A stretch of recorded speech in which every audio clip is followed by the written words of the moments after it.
Primeiramente, veremos a leitura de números decimais. Nós temos aqui 0,1. A leitura fica 1/10. Prestem atenção que a gente vai nomear de décimos quando tiver uma casa depois da vírgula. Então nós temos aqui 0,1, aí fica 1/10. 0,4, 4 décimos. Se tivéssemos 0,5, 5 décimos. Então, essa primeira casa a gente vai chamar de décimo. Quando a gente tem um termo que fica na segunda casa, a gente vai chamar de centésimo. Então nós temos aqui, ó, duas casas decimais, são duas casas depois da vírgula, 1 centésimo. Se fosse um 2, 2 centésimos. 3, 3 centésimos. E assim por diante.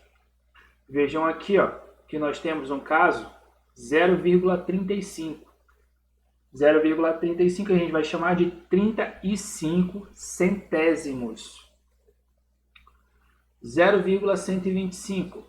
Como nós temos três casas decimais, que são três casas depois da vírgula, a gente vai trabalhar com milésimo. E nesse caso a gente fala o número e o milésimo no final.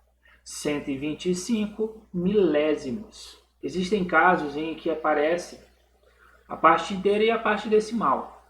E aí como é que vai ser feita a leitura? A gente lê a parte inteira, 1 inteiro, e depois a forma decimal, 1 inteiro e 50 centésimos. 5 inteiros e 3 milésimos. Então aqui retomando o que a gente viu, quando nós temos uma casa decimal a gente fala décimo, quando a gente tem duas casas decimais a gente fala centésimo no final, quando a gente tem três casas decimais depois da vírgula, a gente coloca o milésimo no final. E quando a gente tem uma parte inteira e uma forma decimal, a gente fala o número inteiro, no caso aqui 1 inteiro, e depois a forma decimal, 1 inteiro e 50 centésimos, 5 inteiros e 3 milésimos. E é dessa forma que a gente faz a representação.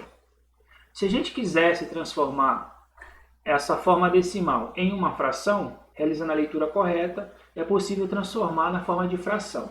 Por exemplo, eu tenho 0,1, que a gente lê como 1 décimo. Se eu tenho 1 décimo, 0,1 é a mesma coisa que 1 dividido por 10. Se eu tenho 4 décimos, eu posso escrever dessa forma, 4 décimos. Se eu tenho 1 centésimo, eu posso escrever dessa forma, 1 centésimo. Então, a forma decimal fica fácil agora encontrar a sua forma fracionária. Basta fazer a leitura correta que nós encontramos a sua fração. 0,35 a gente faz a leitura com 35 centésimos. Então, vai ficar 35 centésimos. 0,125 a gente lê como 125 milésimos. Então, como que vai ficar? Fração, 125 milésimos. Aqui eu tenho 1 inteiro e 50 centésimos. Como que a gente pode realizar a montagem dessa fração? Dessa forma, 1 inteiro e 50 centésimos. Vira aquele número misto que a gente tinha trabalhado. Vou colocar mais aqui. 5 inteiros e 3 milésimos. Então vamos colocar aqui, ó, 5 inteiros e 3 milésimos. Vira um número misto.